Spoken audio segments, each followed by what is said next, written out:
paling utama dalam hidup itu kan kalau sudah memejamkan mata. Orang yang memejamkan mata itu orang yang mencapai pada puncak kenikmatan hidup. Ya sudahlah, suami istri lagi asik-asiknya kan matanya gini-gini ya terus. Nah gini, ya teman-teman kan loh. Makanya saya selalu sampai pada sindiran. Kalau kamu punya pasangan, kamu sedang birahi di situ, dan pasangan kamu tidak merem, itu pasangan kamu mengalami kelainan jiwa. Kenapa? Itu lagi memikirkan orang lain. Ya kan kenikmatan hidup itu yang tertinggi kan tidur, Pak. Ya kan? Orang yang tidur nyenyak itu orang yang paling nikmat dalam hidupnya. Orang yang tidak bisa tidur itu orang yang paling menderita. Yang penderitaan manusia yang tertinggi itu ketika sulit tidur, Pak. Boleh dicek. Jadi kalau kita lihat tukang beca duduk tidur nyenyak tiap hari, jangan-jangan spiritualnya lebih tinggi dari pendeta.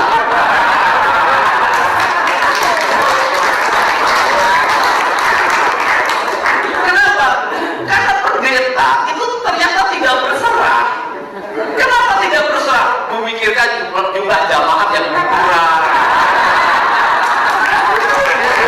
tagihan listrik yang meningkat, ya kan, AC yang rusak. Loh, katanya berserah pada Tuhan, tapi kok masih mikirin hal-hal yang bersifat teknis gitu.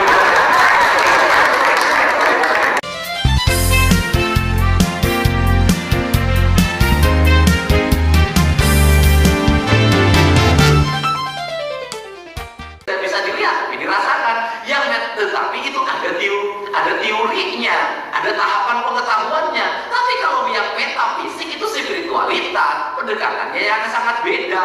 Yang satu mengandalkan cara baca sebagai bentuk cara untuk melakukan pendalaman ilmu sehingga masuk dalam kategori ilmuwan dan akademisi. Yang satu menggunakan rasa. Kan itu bedanya.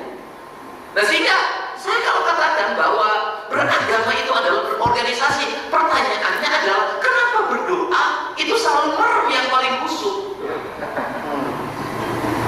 Kan berdoa yang paling dekat, yang paling busuk, yang paling utama dalam hidup itu kan kalau sudah memejamkan mata. Orang yang memejamkan mata itu orang yang mencapai pada puncak kenikmatan hidup. Ya sudahlah, suami istri lagi asik-asiknya kan matanya gini-gini ya terus. Nah gini, ya teman-teman kan loh. Makanya saya selalu sampai pada sindiran. Kalau kamu punya pasangan, kamu sedang birahi di situ, dan pasangan kamu tidak merem, itu pasangan kamu mengalami kelainan jiwa. Kenapa? Itu lagi memikirkan orang lain. Ya kan kenikmatan hidup itu yang tertinggi kan tidur, Pak. Ya kan? Orang yang tidur nyenyak itu orang yang paling nikmat dalam hidupnya. Orang yang tidak bisa tidur itu orang yang paling menderita. Yang penderitaan manusia yang tertinggi itu ketika sulit tidur, Pak. Boleh dicek. Jadi kalau kita lihat tukang beca duduk tidur nyenyak tiap hari, jangan-jangan spiritualnya lebih tinggi dari pendeta.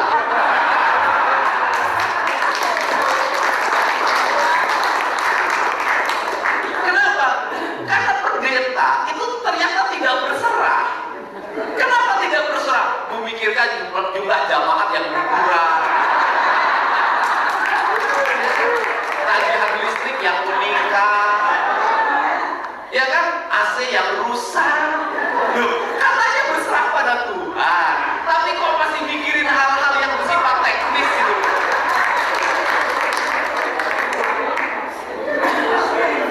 Ya saya kalau mengkritik gereja kan nggak akan dilakukan ke Polda. Kenapa? Loh, bagi saya pendeta atau apapun kan status sosial. Pertanyaannya adalah apakah spiritualitas ada tingkatannya? Kan tidak. Yang berhak meletakkan spiritualitas dalam tingkatannya hanya Tuhan. Tidak bisa dilabelkan pada label-label kemanusiaan, label sosial, nggak bisa. Jadi kalau ada pendeta yang salah, ya wajar, karena kalimat pendeta status sosial, bukan status spiritual. Waduh. Jadi kalau pendeta punya kebutuhan, ya wajar. Oh, karena dia status sosial, pendetanya. Pendeta itu kan menurut kesepakatan jamaat yang diorganisir dalam organisasinya GBI. Kalau di mata Tuhan kan nggak ada GBI.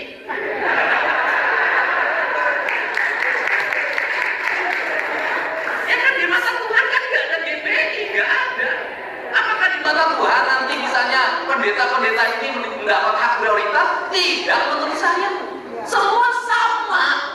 Maka tingkatan langit itu kan tingkatan di dalam jiwa kita. Nah, kalau tingkatannya di dalam jiwa kita, maka doa yang terbaik itu dalam kesendirian. Jadi jangan dimarahin orang tidak pergi ke gereja. Kenapa? Dia lagi menikmati kehusuan hidup dalam kesendirian. Justru karena masuk gereja jadi tambah kepusingan hidupnya. Ya pendetanya dari semua. Kan tidak boleh dong kita menuduh. Kan tidak boleh juga, oh dia tidak ke gereja, tidak beriman, kata siapa? Gitu kan, tidak boleh juga. Kenapa? Karena kita tidak diberikan hak prerogatif oleh Tuhan untuk menghakimi manusia.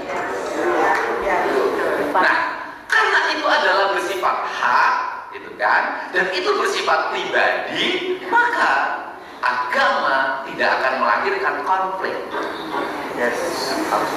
Nah, pertanyaannya, kenapa agama berkonflik ketika diorganisir?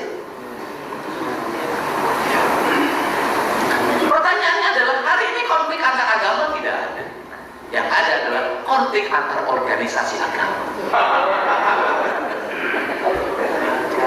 Kalau bicara konflik, jangankan antar organisasi, di internal organisasi keagamaan ada rebutan tahta kekuasaan.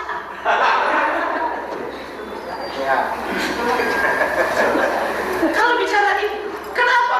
Pengorganisasiannya. Pertanyaannya adalah, apakah Tuhan pernah berfirman kalian untuk berorganisasi? Kan tidak. Tuhan itu hanya meminta kita semua untuk menuju jalan kebenaran. Saya jadi keserupan begini.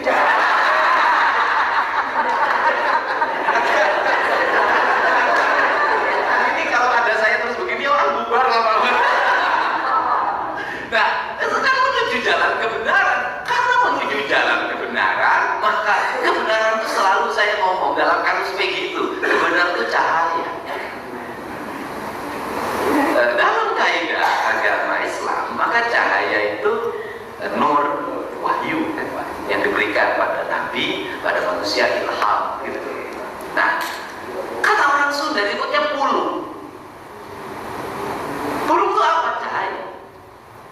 Nah, dalam teologi, saya kan orang kebudayaan, dalam teologi Sunda itu pulung itu turunnya di mana? Gitu loh.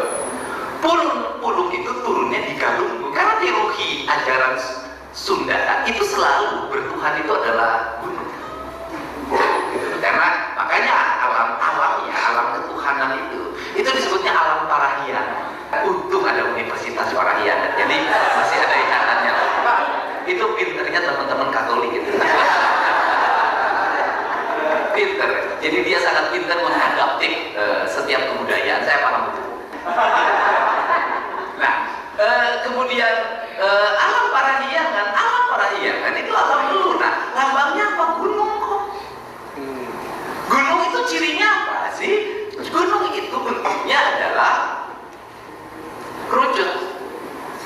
Ke bawah makin besar, ke atas makin kecil, dan sampai pada satu titik yang di bawahnya besar dengan keragaman. Maka ritualitasnya gunung itu dilambangkan dengan apa? Dengan tradisi menanak nasi. Maka dikenal asupan. Betulnya begini. Maka sampai hari ini saya masih bertradisi itu. Saya boleh lah kayak orang di medsos segala macam. Saya ini masih itu tradisi saya. Nah, di asupan itu begini. Ke atasnya lancip. Nah, kenapa? Bahwa dan prosesnya adalah proses pendakian. Dari sekian banyak manusia yang mendaki gunung itu, hanya beberapa orang yang sampai ke puncak. Maka cerita itu ada dalam cerita wayang yang menceritakan Pandawa itu berjalan menuju teriak sampai hanya darah. Segala sesuatu yang masuk lewat mulut, keluar lewat mulut. Jadi tidak mungkin ada orang kerasukan roh jahat kalau tidak orang itu pernah jadi tumbal setan. Dalam nama Yesus, dalam nama Yesus, segala nama, segala nama. Dalam nama Yesus, Menjauhi kejahatan, bilang ini punya kerajaan surga, udah amin ini. Yesus sangat tahu bagaimana cara menyembuhkan orang buta itu. Ambil keputusan dan dalam nama Yesus, cepat. Jangan lama-lama. Aku perintahkan kau demi nama Yesus. Sejauh apa yang sudah kita dengar, ambil saja yang terbaik, ambil saja yang benar, ambil saja yang membangun. Segala sesuatu yang tidak membangun, buang saja ke sampah, karena itu tidak berguna. Lebih baik kita mendengarkan sesuatu yang baik, sesuatu yang membangun, sesuatu yang berguna, untuk membangun iman kita sebagai orang-orang yang percaya. Adanya kita mendengar orang-orang yang tidak seiman, itu hanya sebagai itu hanya sebagai acuan bagi kita saja, bagaimana keimanan kita, apakah kita sudah sungguh-sungguh menjadi orang-orang yang percaya kepada Yesus, atau sama sekali tidak. Dan kalau memang benar-benar kita belum mengerjakan apa yang seharusnya umat Kristen lakukan kepada Tuhannya, maka lewat diskusi ini, mari sama-sama kita lebih lagi untuk sungguh-sungguh menjadi orang-orang yang percaya kepada Tuhan Yesus. Baik, terima kasih banyak buat waktunya yang saudara telah berikan kalau menyaksikan video ini sampai akhir. Dan kiranya semuanya boleh menjadi berkat bagi kita. Sampai jumpa di video berikutnya. Tuhan Yesus memberkati. Shalom.